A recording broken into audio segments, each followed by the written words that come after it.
I'm going to show you how to enable 32K database pages for the Active Directory Domain Services database. Before we start, I'm going to link two Microsoft articles in the description. The first one covers any requirements and considerations, and I recommend you read through all of these requirements and considerations. And then the second one covers this guide and how to actually enable 32K pages on the Active Directory database. So I'm currently logged on to my primary domain controller. And the first thing we want to check is if we come to Tools and then Active Directory Users and Computers, we want to come to our Domain Controllers OU and then just make sure all of our domain controllers are running operating system Windows Server 2025. After we've confirmed they're all running Windows Server 2025, we can right click our domain and then come to Properties and then make sure both our domain functional level and our forest functional level are both set to Windows Server 2025.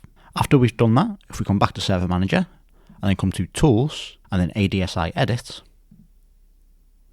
within here we can right click our ADSI Edit and then connect to, and then under naming context we can change it from the default naming context to the configuration context.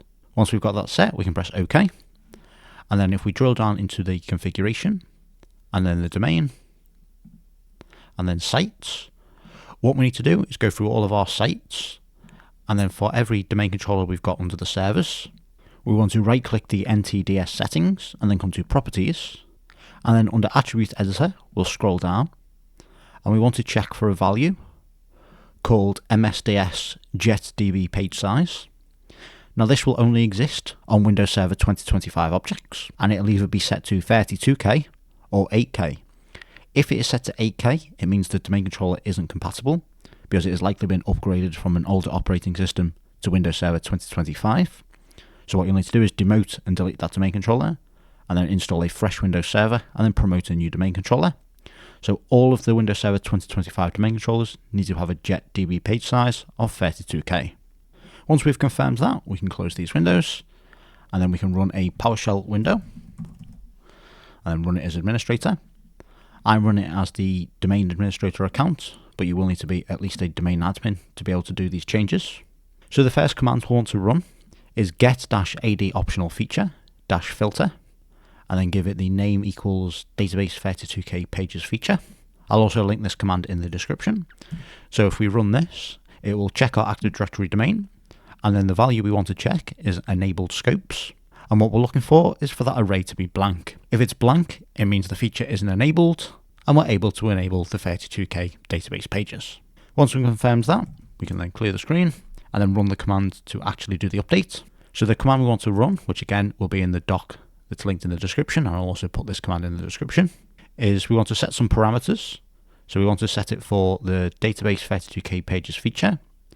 We want to scope it to our ForestOrConfigurationSet, and then for the target we want to specify our local Active Directory domain.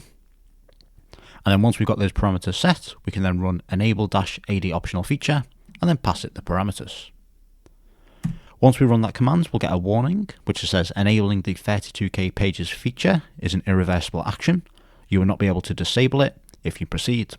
If you're happy that you want to proceed, you can press A for a yes to the warning and confirm you want to perform the action. That will run almost instantly, and then once that's done, we can run the original commands we ran, which was Get-ADOptionalFeature, and then filter it to the database 32K pages feature. And then once we run this, we can now see our enabled scopes is now populated, and it's got our domain information.